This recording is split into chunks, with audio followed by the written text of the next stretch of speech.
Hi, this is Pastor Browers. We're going to be learning about two of the major prophets in the Old Testament that were speaking to the people in the southern kingdom of the divided kingdom of Israel, the south. So that's where the temple would have been, and sometimes it's known as Judah as well.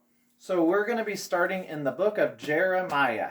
We're going to be looking at Jeremiah and a little bit of Ezekiel. Lots of big things to talk about, so I should just get right to it. Jeremiah chapter 1, starting at verse 4. The word of the Lord came to me, saying, Before I formed you in the womb, I knew you. Before you were born, I set you apart. I appointed you as a prophet to the nations. Ah, sovereign Lord, I said, I do not know how to speak. I am only a child. But the Lord said to me, Do not say, I am only a child. You must go to everyone I send you to, and say whatever I command you. Do not be afraid of them, for I am with you and will rescue you, declares the Lord. Then the Lord reached out his hand and touched my mouth and said to me, Now I have put my words in your mouth. See, today I appoint you over nations and kingdoms, to uproot and tear down, to destroy and to overthrow, to build and to plant. So Jeremiah, it appears, was a little kid, or at least younger, because most of the time you would think that God would call somebody a little bit older, a little bit more experienced. And he said, I'm too young to do this. And God says, I decided you would do it. So just remember, if you feel like God's calling you to do something, just because you're younger, or older or whatever, that has nothing to do with that. It's whether God called you or not. Another thing to notice is that it says that this was a decision made even before he was born. So sometimes people say, wow, Pastor Browers, you like to talk, you're a good public speaker, I bet that's why God called you to be a pastor. Well, according to Jeremiah, God knew beforehand. It's not like he looked down and said, I think I'm going to pick the person who likes to talk. I guess you could say God made it so that or created you to be a good public speaker. But the thing is, before we're conceived, even in the womb, God knows you and has a purpose for your life. And that's pretty cool. All right, Jeremiah chapter 7 is where we're going to go next. Chapter 7. We're going to find out a little bit of why God was unhappy with those people in the southern kingdom. This is the word that came to Jeremiah from the Lord. Stand at the gate of the Lord's house, and there proclaim this message. So where is it talking about? The Lord's house. It's talking about the temple. Okay. Hear the word of the Lord, all you people of Judah who come through these gates to worship the Lord. This is what the Lord Almighty, the God of Israel, says. Reform your ways and your actions, and I will let you live in this place. Do not trust in deceptive words and say, This is the temple of the Lord, the temple of the Lord, the temple of the Lord. If you really change your ways and your actions and deal with each other justly, if you do not oppress the alien, the fatherless, or the widow, and do not shed innocent blood in this place, and if you do not follow other gods to your own harm, then I will let you live in this place, in the land I gave your forefathers forever and ever. But look, you are trusting in deceptive words that are worthless. Will you steal and murder, commit adultery and perjury, burn incense to Baal, and follow other gods you have not known, and then come and stand before me in this house which bears my name and say, We're safe? Safe to do all these detestable things? Has this house which bears my name become a den of robbers to you? But I have been watching, declares the Lord. All right, so the temple. It was a big deal, and it was in the south. If you recall, it's been a while since I've talked about this, but in the north, remember Jeroboam was the leader in the north. Rehoboam was in the south. So Jeroboam up in the north, he's like, you know what? My people are all going to go to the temple unless I give them something else. And I remember that story about that golden calf. Yeah, that wasn't good. A golden calf that Aaron built when Moses was on the mountain. So what should I do? What should I do? I'll make two! I bet the problem was there just weren't enough golden calves. That's the issue. And then no one will go to the temple. Anyway, sorry, I think that's just such a goofy way of thinking. But the temple, it was a special place. But here's the problem. In the south, they knew they had this special place, but then they're like, as long as we're in the temple, we can do whatever we want. We've got the temple. It's like, that's all that matters. The temple of the Lord, he says, the temple of the Lord, the temple of the Lord, the temple of the Lord. It's not it's not about the temple, it's about your heart. It's about whether you're truly following God or not. It says, reform your ways. Whether you're in the temple or not, God is watching you. He knows what you're doing. So, if you're worshiping some other god, like the Baal here, even if you're in the temple of the Lord, it doesn't make it any less horrible. In fact, it makes it worse. So let's go to Jeremiah 8. Let's see. Jeremiah 8, verse 21 is where we're going to continue this. So this is Jeremiah the prophet talking. And this is something sort of special about Jeremiah, I guess. Since my people are crushed, I am crushed. I mourn, and horror grips me. Is there no balm in Gilead? Is there no physician there? Why then is there no healing for the wound of my people? Oh, that my head were a spring of water, and my eyes a fountain of tears. I would weep day and night for the slain of my people. Oh, that I had in the desert a lodging place for travelers, so that I might leave my people and go away from them. For they are all adulterers, a crowd of unfaithful people. And now we're going to jump ahead to chapter 20, verse 7. 20, verse 7. It's the same type of thing here. Jeremiah 20, verse 7. O Lord, you deceived me, and I was deceived. You overpowered me and prevailed. I am ridiculed all day long. Everyone mocks me. Whenever I speak, I cry out, proclaiming violence and destruction. So the word of the Lord has brought me insult and reproach all day long. But if I say, I will not mention him, or speak any more in his name, his word is in my heart like a fire shut up in my bones. I am weary of holding it in. Indeed, I cannot. All right, so the reason I took you to these two readings is because Jeremiah gives us some insight into what it was like to be a prophet. And it wasn't pretty, not for him. He'd say, God's always wanting me to say, hey, you're doing all these things wrong, and then everyone gets mad at me. But if I decide, I'm not going to say anything, it's like it builds up in me. It's like, I can't hold it in anymore. It's like, I weep for these people that I'm preaching to. They're doing all these horrible things, and that makes me sad. And then I hear about what God's going to do to them, and that makes me sad. And then they don't turn away from their sins, and that makes me sad. It's really hard.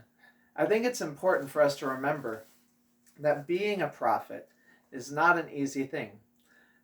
And so when you think of prophets, we're talking about the Old Testament here, but John the Baptist was a prophet in the New Testament. What happened to him?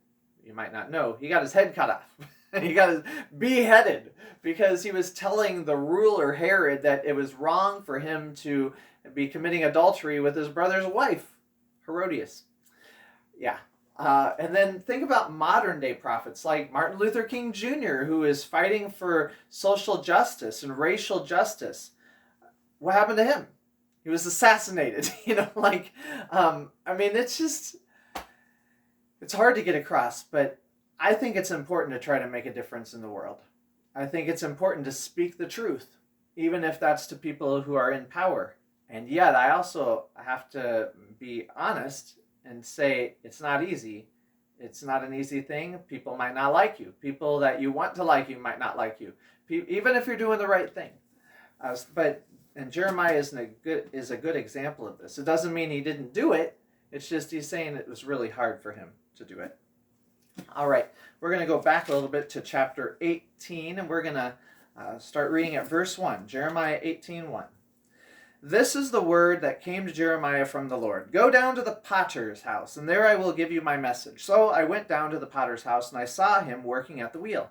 But the pot he was shaping from the clay was marred in his hand. So the potter formed it into another pot, shaping it as seemed best to him.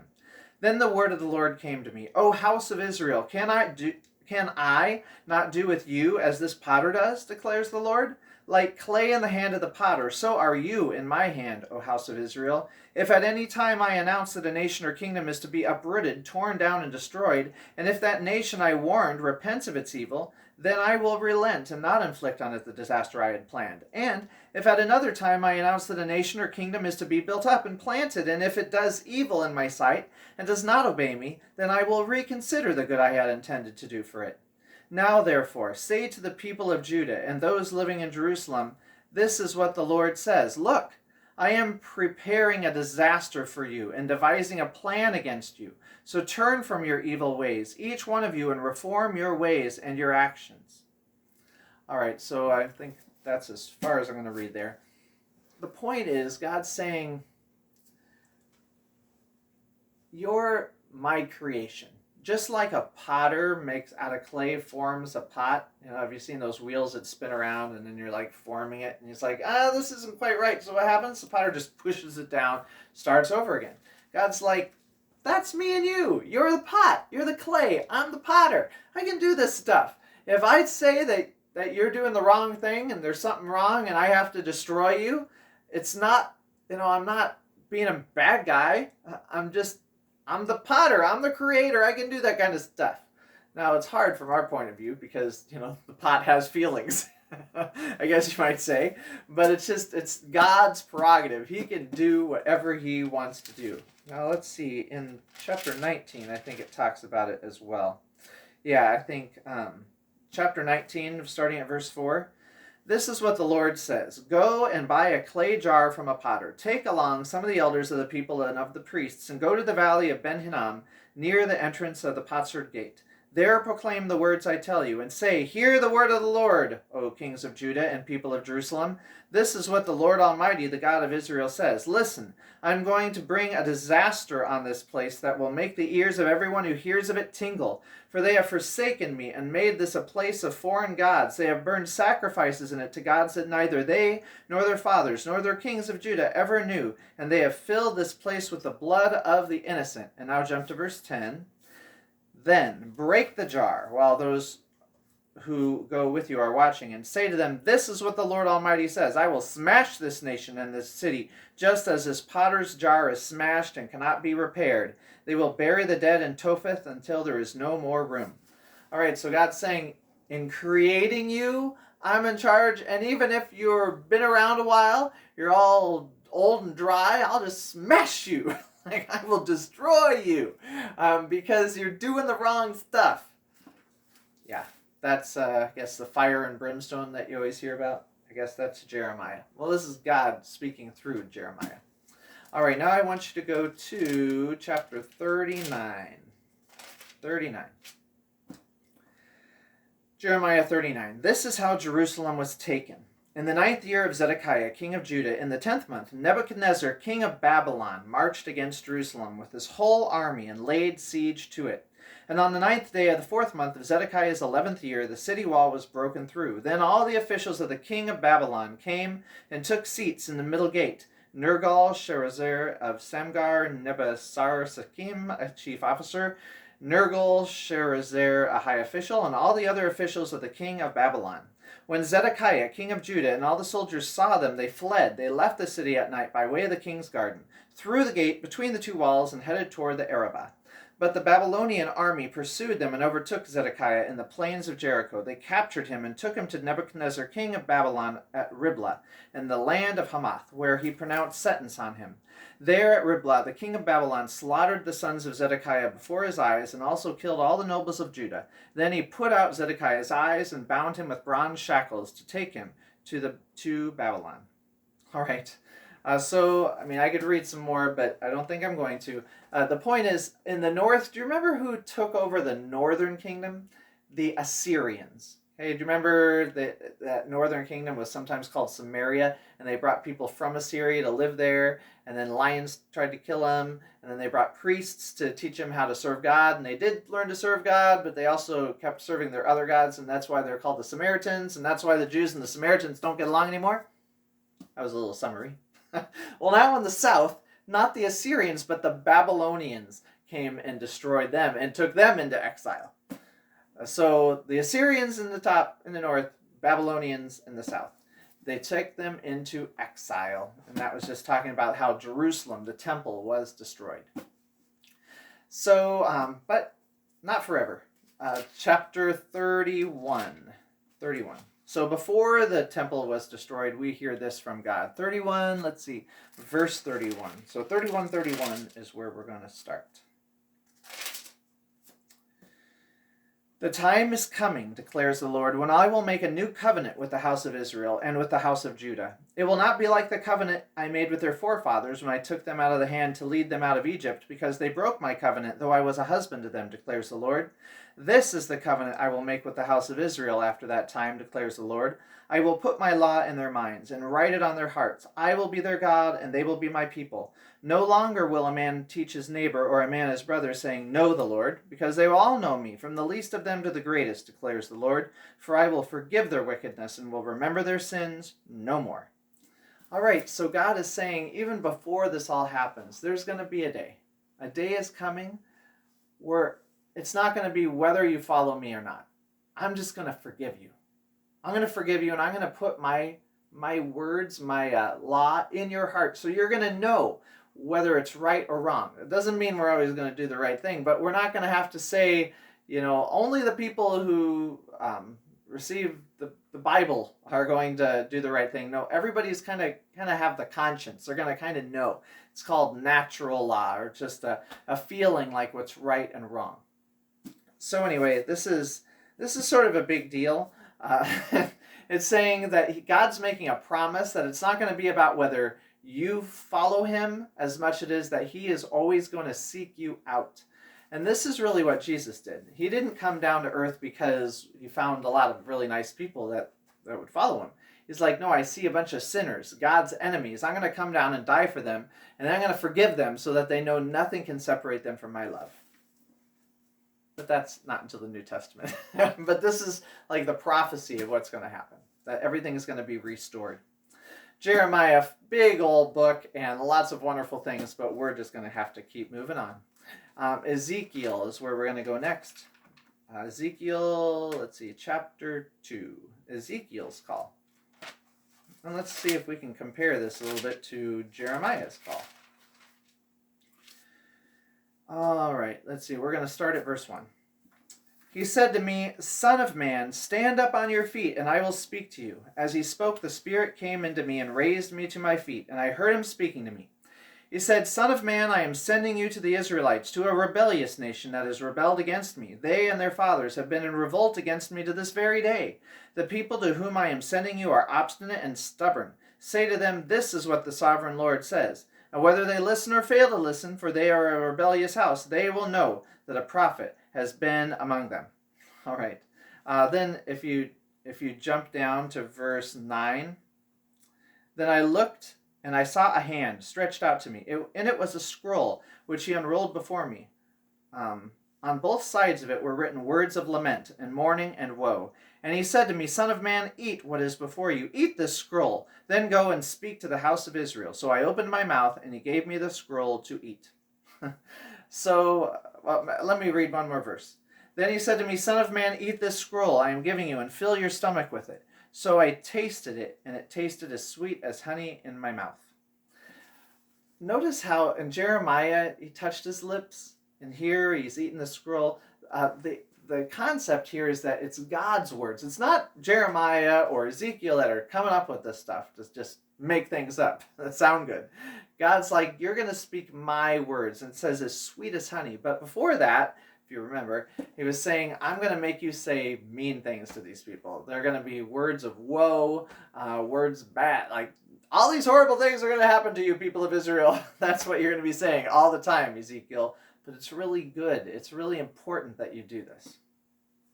So, again, whether you like it or not, I think he said, whether they listen or not, you're still going to tell them. You may be disliked, you may be treated badly, but this is what you're going to do. This is your call.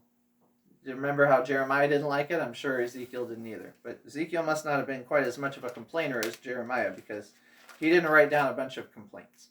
We're going to go to chapter 8 now and find out what the biggest issue was for Ezekiel. Do you remember where Ezekiel was preaching? In the north or the south? In the south, right? Jeremiah and Ezekiel both preached in the south. Remember what was special about the southern kingdom? The temple of the Lord. Let's find out what was going on in the temple for Ezekiel.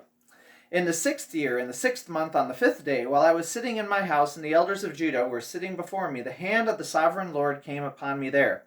I looked, and I saw a figure like that of a man. From what appeared to be his waist down, he was like fire, and from there up his appearance was as bright as glowing metal. He stretched out what looked like a hand and took me by the hair of my head. The Spirit lifted me up between earth and heaven, and in visions of God he took me to Jerusalem, to the entrance to the north gate of the inner court, where the idol that provokes to jealousy stood. And there before me was the glory of the God of Israel, as in the vision I had seen in the plain. Then he said to me, Son of man, look toward the north. So I looked, and in the entrance north of the gate of the altar I saw the idol of jealousy. And he said to me, Son of man, do you see what they're doing? The utterly detestable things the house of Israel is doing here, things that will drive me far from my sanctuary? But you will see things that are even more detestable. Then he brought me to the entrance to the court. I looked and saw a hole in the wall, and he said to me, Son of man, now dig into the wall. So I dug into the wall and saw a doorway there. And he said to me, Go in and see the wicked and detestable things they are doing here. So I went in and looked, and I saw, portrayed all over the walls, all kinds of crawling things and detestable animals, and all the idols of the house of Israel. In front of them stood 70 elders of the house of Israel, and Jaazaniah, son of Shaphan, who was standing there among them. Each had a censer in his hand, and a fragrant cloud of incense was rising. He said to me, Son of man, have you seen what the elders of the house of Israel are doing in the darkness, each at the shrine of his own idol? They say the Lord does not see us. The Lord has forsaken the land. Again, he said, you will see them doing things that are even more detestable. Let me see. I'm going to keep reading. Then he brought me to the entrance to the north gate of the house of the Lord, and I saw women sitting there mourning for Tammuz. He said to me, Do you see this, Son of man? You will see things that are even more detestable than this. He then brought me into the inner court of the house of the Lord, and there at the entrance to the temple, between the portico and the altar, were about 25 men, with their backs toward the temple of the Lord and their faces toward the east. They were bowing down to the sun in the east. He said to me, Have you seen this, Son of man? Is it a trivial matter for the house of Judah to be doing the detestable things they are doing here? Must they also fill the land with violence and continually provoke me to anger? Look at them putting the branch to their nose. Therefore I will deal with them in anger. I will not look on them with pity or spare them. Although they shout in my ears, I will not listen to them. So again, in the temple, they're doing things. They're worshiping other gods. It says that mourning for Tammuz is a god. Okay, they're like sad for him. I think there's something to do with he dies and then rises again over and over and over, going like reincarnation kind of thing. I'll have to double check that. But like they're worshiping these gods that are symbolized by an animal of some type, like a reptile or like a snake or a bird or something. And God's like, this is my temple. They're supposed to be worshiping me, not other gods. And it's detestable. It's gross to him. And that's why they're in trouble with him. Let's see. Oh, and it talks about an idol of jealousy. God gets jealous. That's the point. They're worshiping other gods. They're not worshiping him. All right, chapter 18. Ezekiel chapter 18. I know I'm just jumping all over the place. I'm just trying to get some highlights. I guess some highlights. 18, we're going to start at verse 1. The word of the Lord came to me. What do you people mean by quoting this proverb about the land of Israel? The fathers eat sour grapes and the children's teeth are set on edge. As surely as I live, declares the sovereign Lord, you will no longer quote this proverb in Israel. For every living soul belongs to me, the Father as well as the Son. Both alike belong to me. The soul who sins is the one who will die. What's that talking about? Well, it's saying that, in the past, like if your parents did something wrong, you'd get in trouble. That's what he was saying. Like in Exodus 20, like verse 3, it talks about how I will visit the iniquity, the sins of one generation to the next 4 generations. Like bad things are going to happen to your kids, kind of thing. But now in Ezekiel, God is saying, you know what? No. I'm not going to punish you as a son for the sins of your father. If you do something wrong, you'll get in trouble, but not just because your father did. If your father did something wrong and you're doing it right, then I'm going to encourage you. I appreciate you, okay? That's what he's getting to. The soul who sins is the one who will die, not just everybody for the sins of their past. And now we're going to go to verse 21, I think is where we're going to go. Yeah. So Ezekiel 18, verse 21. But if a wicked man turns away from all his sins he has committed and keeps all my decrees and does what is just and right, he will surely live, he will not die. None of the offenses he has committed will be remembered against him. Because of the righteous things he has done, he will live. Do I take any pleasure in the death of the wicked, declares the sovereign Lord? Rather, am I not pleased when they turn from their ways and live? And then again, jumping all the way down to verse 32. For I take no pleasure in the death of anyone, declares the sovereign Lord. Repent and live.